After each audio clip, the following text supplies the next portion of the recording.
What's going on, guys? Welcome back to the channel, and today we're going to be looking at the Reti opening. So the Reti starts with one knight f3, okay? So one knight f3, as you can see, it's called the Reti opening.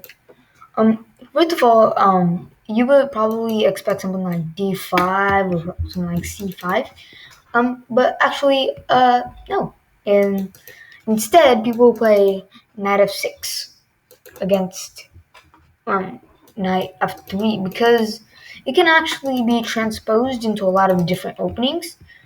First we're gonna look at knight f3, knight c6. Okay, people will play this because they want to transpose into e4, e5, and this is like it can be transposed into the Rue Lopez or the Italian opening, which I covered in a video. Maybe even the Scotch opening with d4, and yeah, something like that. So the thing about the Reti opening is that it can transpose into a lot of openings. So as I just said, knight c6, e4, e5. This is it's gonna be turned into a king's pawn opening. It can also be transposed, maybe like knight f6, maybe g3, like maybe the king's Indian attack, for example. Like there's a very uh, there's a very cool system where it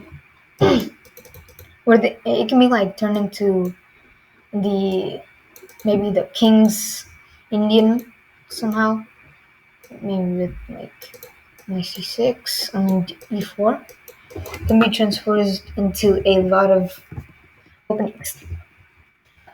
And there's a trick in the Reti opening, which is after d5 you play e4, which is the Tennyson gambit, and they take. You play knight g5. They play knight f6. You play d6. You play d3. Takes, and then they're gonna be like, oh, I don't really like this knight, so they're just gonna kick it out. Now you play the move knight takes f7. So taking so this move is forking the rook and the queen, and you can the only move for him is to take. Now you play this move, okay? Sacrificing another pawn to jump over to the other side and take the queen. So that's one trick in the Reti opening, okay? So the main thing it's gonna like transpose into is d4, d5 positions. Maybe something like the Grunfeld is pretty interesting. So bishop g2, c6, castles, and then the point of the Grunfeld is, the Catalan. This is called the Catalan, and you play g3 here, and then later you play d4. It's so that's the Catalan opening. Like in here, maybe d4 is good. This is the Catalan opening when you play d4, maybe e3, but probably not. You play one pawn in the center, and you play knight f6, g3, bishop g2, and castle. It's basically the Grunfeld but switch sides. So knight f3, and if you're playing like bullet or blitz, some people just pre-move e5 because e5 is good in like with c4. C4 it's probably one of the most main responses. So like e5, d4. Some people play the England gambit, but it's not like it's a really tricky opening. Okay. So some people play the England opening. Some people just play e4, e5. And some people will even pre-move e5 because they really want to play the England opening that bad.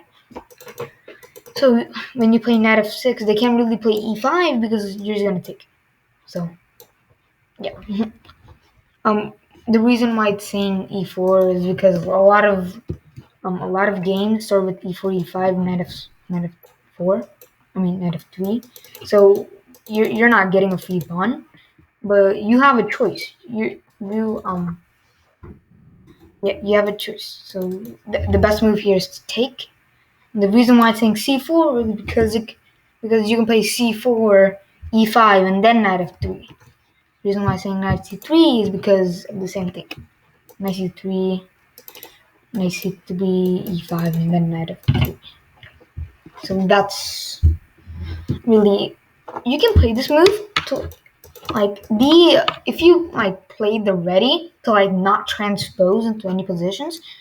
What you want to do is you want to play d, or maybe early on g6, g3, bishop g7, bishop d2, castles, d5. Maybe you want to play something like bishop f4, maybe something like that. And later you want to move this knight to put pressure on this pawn. So that's the ready opening. Hope you guys enjoyed, and yeah, see you guys next time. See ya.